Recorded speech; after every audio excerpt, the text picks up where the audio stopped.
Hi friends, இன்றைக்கி நம்ம சேனலில் ரொம்ப டேஸ்டியான சில்லி சிக்கன் எப்படி செய்கிறதுன்னு பார்க்கலாம். இந்த ரெசிபியை கண்டிப்பாக ட்ரை பண்ணி பாருங்கள். ரொம்ப டேஸ்டியாக சூப்பராக வரும். வாங்க வீடியோக்குள்ளே போகலாம். சில்லி சிக்கன் ரெசிபிக்கு 250 கிராம் போன்லெஸ் சிக்கன் எடுத்துக்கலாம். 1/2 spoon chilli powder, 1/2 spoon garam masala, தேவையான அளவு சால்ட் ஆட் பண்ணிக்கலாம். 1/2 ஸ்பூன் போல் இஞ்சி பூண்டு பேஸ்ட் ஆட் பண்ணிவிட்டு இதை நல்லா மிக்ஸ் பண்ணிக்கலாம். இப்போ இது நல்லா மிக்ஸ் பண்ணியாச்சு. இந்த ஸ்டேஜில் 2 ஸ்பூன் போல் லெமன் ஜூஸ் இதில் ஆட் பண்ணிக்கலாம்.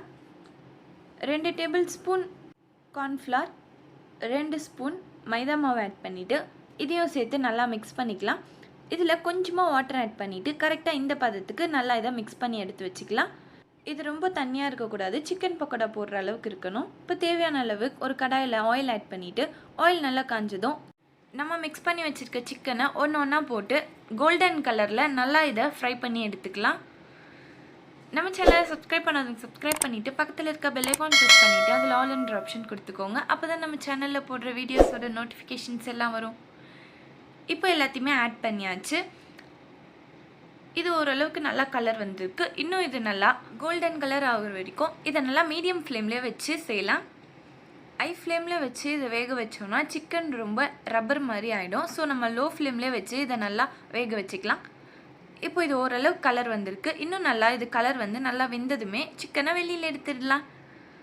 இந்த ரெசிபி இந்த மாதிரி ட்ரை பண்ணி பாருங்கள். ரொம்ப டேஸ்டியாக சூப்பராக இருக்கும். கடையில் விற்கிற மாதிரியே டேஸ்டியாக இருக்கும். இப்போ இது எல்லாமே ரெடி ஆகிடுச்சு. வெளியில் எடுத்துடலாம். சிக்கன் மேலே கோட்டிங் நல்லா கொடுத்தோன்னா நல்லா கிறிஸ்பியாக சூப்பராக வரும் சிக்கன். இப்போ எல்லாத்தையுமே வெளியில் எடுத்தாச்சு.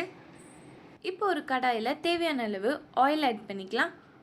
ஆயில் நல்லா காஞ்சதும் 4லேருந்து 5 பல்லு பூண்டை சின்ன சின்னதாக கட் பண்ணி ஆட் பண்ணிக்கலாம். ஒரு பச்சை மிளகாவை 4 கட் பண்ணி ஆட் பண்ணிக்கலாம்.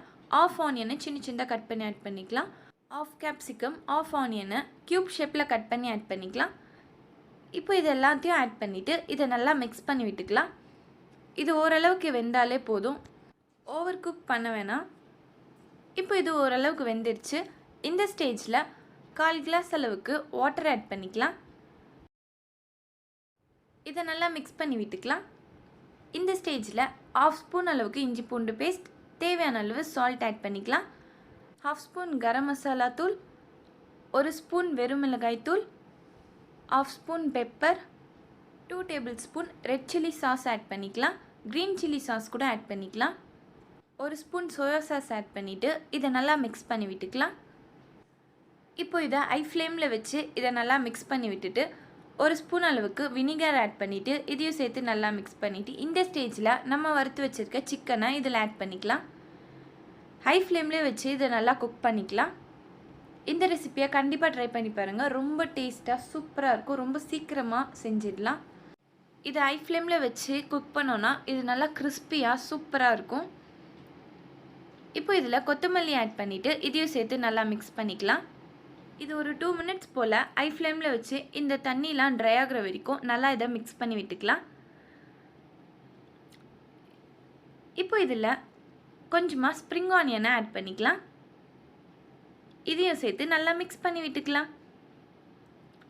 ரொம்ப ரொம்ப டேஸ்டியான சில்லி சிக்கன் ரெசிபி ரெடி ஆகிடுச்சு. கரெக்டாக இந்த பதம் வரும்போது ஸ்டவ் ஆஃப் பண்ணிடலாம்.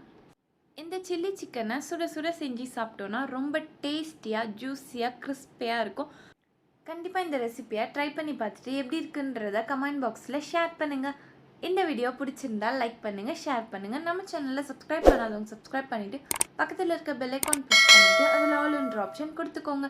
அப்போ தான் நம்ம சேனலில் போடுற வீடியோஸோட நோட்டிஃபிகேஷன்ஸ் எல்லாம் வரும். தேங்க்ஸ் ஃபார் வாட்சிங்.